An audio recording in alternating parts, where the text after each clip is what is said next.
Ya, halo sahabat tani, ketemu lagi bersama saya di dunia tani. Oke, sahabat tani, gimana kabar kalian? Tentunya baik-baik saja ya. Oke, di kesempatan video kali ini saya akan kasih tunjuk tanaman yang sudah saya aplikasikan menggunakan pupuk POC ya di 3 hari yang lalu, teman-teman. Seperti ini keadaannya. Nah, di sini agak beda ya. Di sini saya kasih mulsa, yaitu mulsa dari kucai. Kucai ini sudah tua, daripada tidak dimanfaatkan ya, tidak gorengan begitu aja saya supaya nanti bertunas baru dan muda lagi. Oke, ini tanaman daun bawang yang sudah berumur 2 minggu lebih ya, sangat baik pertumbuhannya. Nah, untuk aktivitas hari ini saya akan melakukan pemupukan karena di sini tanahnya sangat kering ya, sudah 3 hari berturut-turut tidak hujan teman-teman. Jadi pas yang waktunya memupuk menggunakan pupuk organik cair atau yang berbentuk cair seperti ini. Saya kasih tunjuk dulu ini pupuknya teman-teman ya. Nah, pupuk POC ini pembuatannya sangat simpel dan sederhana dan mudah sekali. Bahannya melimpah di sekitar kita ya. Bahan utama adalah air dan rumput, itu saja teman-teman ya. Kalau teman-teman mempunyai limbah sayur ya, sisa sayur dari rumah tangga itu bisa dimasukkan ke sini teman-teman ya. Nah, seperti ini. Kalau ada di tempat teman-teman ada bekatul ya, boleh dimasukkan bekatul ya. Dan juga air leri itu pun juga boleh dimasukkan di dalam ini ya, di dalam pupuk POC seperti ini. Oke, bisa dilihat ya, ini busanya sangat luar biasa. Ini kalau kita pakai apa namanya, di gelembung itu pasti akan lebih banyak lagi busanya ataupun bakterinya ya, seperti itu. Nah, karena ini saya biarkan saja, saya bikin ya rumput, saya rendam air, lalu saya lupakan seperti itu teman-teman ya. Oke, jadi di beberapa hari ini itu tidak hujan, waktunya yang pas untuk melakukan pemupukan menggunakan pupuk POC. Nah, biasanya kalau di musim terang seperti ini ya teman-teman ya, di musim kemarau seperti ini, kalau kita mengaplikasikan pupuk POC itu sangat luar biasa jadinya teman-teman ya. Hari ini dipupuk ya, besok pagi itu sudah kelihatan teman-teman ya, biasanya begitu. Oke, ini biasanya teman-teman yang sering ditanyakan adalah dosis ya. Dosis pupuk POC yang saya bikin dari gulma ini ya kurang lebih 10 liter air bersih ya, air biasa. Saya tambahkan pupuk POC kurang lebih setengah liter ya, ataupun 1 liter tidak masalah teman-teman ya, seperti itu. Nah, kalau ingin lebih kecil lagi dosisnya ya, cara prosesnya ataupun fermentasinya harus di lebih canggih lagi seperti itu teman-teman ya. Oke, langsung saja saya aplikasikan seperti ini teman-teman ya, di tanaman kangkung, cabai dan juga daun bawang ya, dan juga cabai, sorry bukan cabai ya, tapi jagung manis teman-teman ya. Oke, dan di lahan 10 kali 5 meter juga saya aplikasikan ya untuk jagung madura menggunakan pupuk POC. Nah, di beberapa hari yang lalu ada yang berkomentar tentang pupuk POC ini teman-teman ya. Jadi pupuk POC ini apa bisa Pak diaplikasikan ke tanaman cengkeh ataupun coklatnya? Jawabannya pasti bisa, semuanya itu bisa, cuman hasilnya yang tidak seperti yang kita harapkan. Biasanya begitu teman-teman ya. Karena apa? Pupuk POC ini yang saya riset itu baru tanaman cabai dan juga jagung. Seperti ini jagungnya. Ini jagung manis hanya tongkol 1, tapi saya tanam di sini ya, itu menjadi tongkol 2 teman-teman, seperti itu. Nah, yang saya riset untuk pupuk POC ini baru sayuran dan cabai dan jagung, seperti itu teman-teman ya. Kalau masalah untuk cengkeh dan coklat itu pasti kalau kita ingin bikin pupuk sendiri itu harus melibatkan dengan kohi teman-teman ya. Karena apa?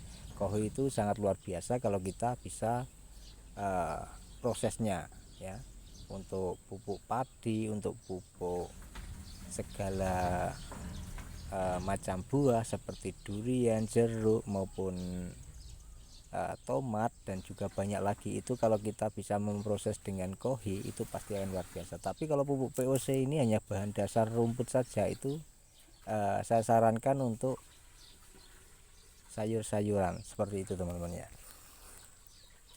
Nah, dan satu lagi teman-teman ya, ini pupuk yang saya bikin itu umurnya sudah 3 tahun ya.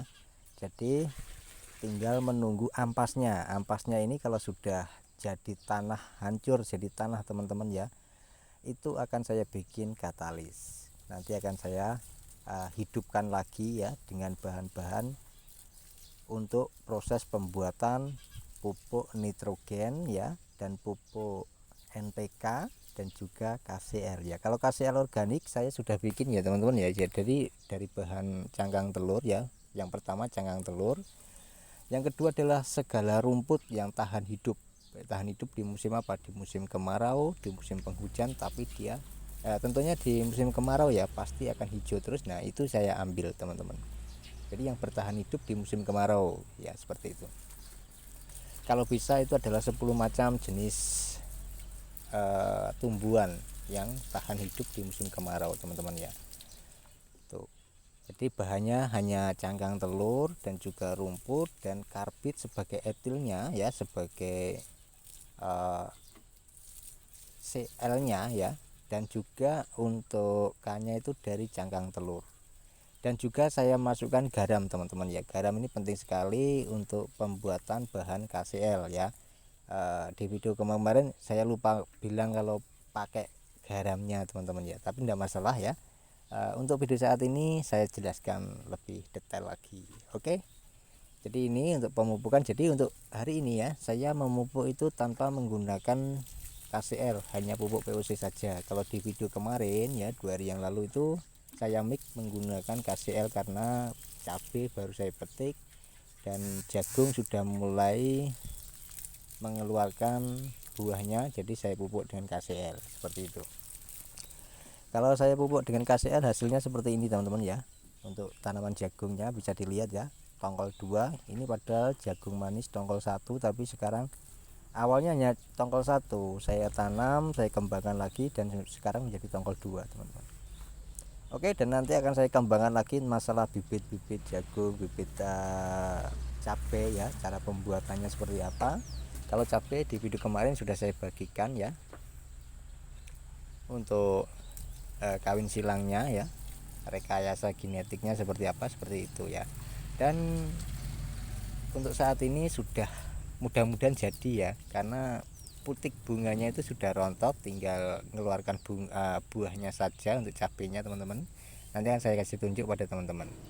Oke, dari sini bisa diambil titik poin dan sisi positif teman-teman dalam video kali ini, bahwasanya kalau berkebun, bertani ya, meskipun di skala besar itu sebenarnya simpel kalau kita bisa kita tahu caranya ya. Kalau kita langsung besar tanpa dari kecil dulu ya, saya pastikan teman-teman akan rugi dalam bertani ataupun berkebun.